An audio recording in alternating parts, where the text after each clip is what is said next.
Good morning everyone, शुभ बिहानी सबैजनालाई मेरो तर्फबाट। अन्त आज चाहिँ रातभरि पानी परेर होइन, अन्त उज्यालो हुन्जेलसम्म चाहिँ पानी परिरहेछ अहिले पनि। र हेर्न सक्नुहुन्छ यति बेसी पानी भरिएको छ, सबैतिर भरिएको छ, बारी आँगन। अन्त मैले चाहिँ यहाँ आगो जड्ने काम हुन्छ नि त मेरो, म चाहिँ यहाँ उठ्ने बित्तिकै अन्त आगो जडेर चाहिँ भित्रै बसिरहेछु हो। के गर्नु, बाहिर पानी परिरहेछ र म चाहिँ अहिले बसेर भएन भनेर चाहिँ ब्रस गर्नु आइसकेको छु। छाता थिएन नि त अघि, अन्त बसिरहेको थिएँ। अहिले चाहिँ मैले छाता खोजेर निस्काएर चाहिँ ब्रस गर्नु आइसकेको छु। अनि त्यो चाहिँ हाम्रो खसी बाख्रा बाँध्ने जग्गा चाहिँ एकदमै पानीले भरिरहेछ। अन्त छाता चाहिँ लिएर मैले राखिसकेको छु। हेर्नुहोस् न, यहाँनिर बुढो छाता छ।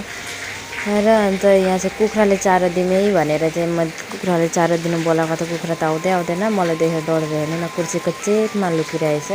सबैतिर आँगनभरि पानी छ नि त, अनि यहाँ बरन्डामै दिएको। अब चाहिँ म जानेवाला छु, दिएर चाहिँ खान्छ कि खाँदैन। अब मान्छे आँट्यो भने चाहिँ खान्छ नि त। म चाहिँ त्यति जानमा यो कसिङ्रा फिकेर आउनु पऱ्यो। हेर्नुहोस् न, पानी कति भरिरहेछ, मेरो खुट्टा डुबिरहेछ।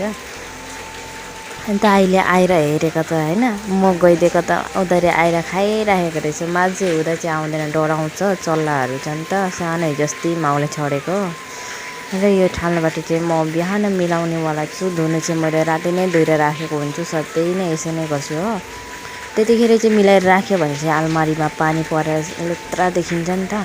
अन्त बिहान चाहिँ म यसरी उठेर राम्ररी तरिसकेको हुन्छ, त्यसरी मिलाउँछु। र म चाहिँ चिया पनि अहिले नै बसालिदिइहाल्छु, किनकि हाम्रोमा चाहिँ रातो चिया खानुहुन्छ आमा बाउले बिहानै हो। अनि यतिखेर चाहिँ उठ्नुभएको छैन कोही पनि, म चाहिँ उठेर यताउति गरिरहेको छु।